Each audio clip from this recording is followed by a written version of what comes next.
بسم الله الرحمن الرحيم. السلام عليكم ورحمة الله وبركاته. هدان دول مرة waxa soo kordhay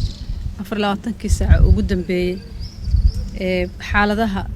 COVID-19 ee wadanka ka jira waxa soo kordhay 71 xaaladood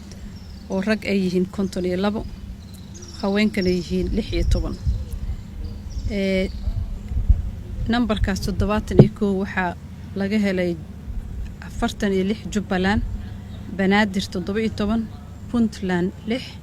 Somaliland 2 dadka da'dooda u dhaxayso ee laga helay cudurkan hadii aan boqolleyda ka fiirino 20 sano wixii ka yar waa 5% 20 ilaa 39 72 40 ilaa 59 16 60 sano iyo inta ka weyna waa 7%. tirada guud ee numberka COVID-19 wadankeena ka jira wuxuu isugu tagayaa 1573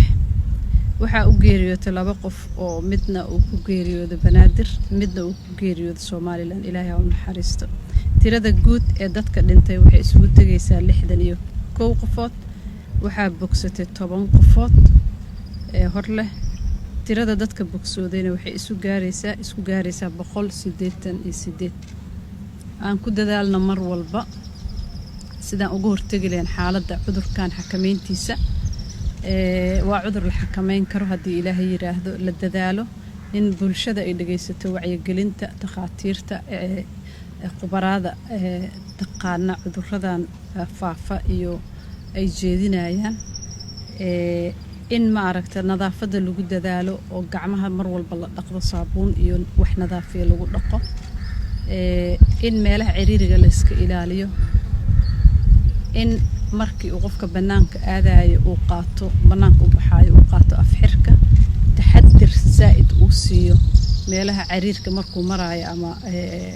dadka badan ay joogaan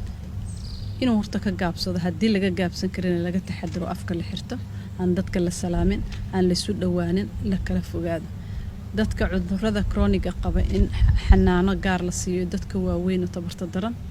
in qofka hadii uu dareemo calaamadaha qaar kood inuu wacdo nambaradii loogu talagalay si uu u warsado kaalmo waxa jooga dhaqaatiir dad khubara ah oo siin kara waanooyinkii loogu baahnaa iyo dadaalo zaid ku bixinaya sidii qofkaas loo hagi lahaa inuu raadsado xanuunka haduu dareemo inuu raadsado xarumaha caafimaadka meesha ugu dhow lagu xanaaneyn doono waxaan mar labaad ku celinaynaa ka hortagga inuu ka fiican yahay daaweynta in lagu dadaalo cudurkan sidii loo xakameyn lahaa in la dhageysto dadka cilmiga u leh waanooyinkooda la qaato waxaan nagu soo foolay maalmihii ciidda Ilaahay nabad ha nagu gaarsiiyo waxaana looga baahan yahay taxaddar zaid ah waa in qof walba oo Soomaali ah uu ku dadaala in naftiisana uu marka horeeto badbaadiya dadka u dhowna uu badbaadiya oo qaraabada iyo saaxiibada iyo bulshada inteeda kale waajibna wada saaran waay. Wassalaamu calaykum waraxmatullaahi wabarakaatuh.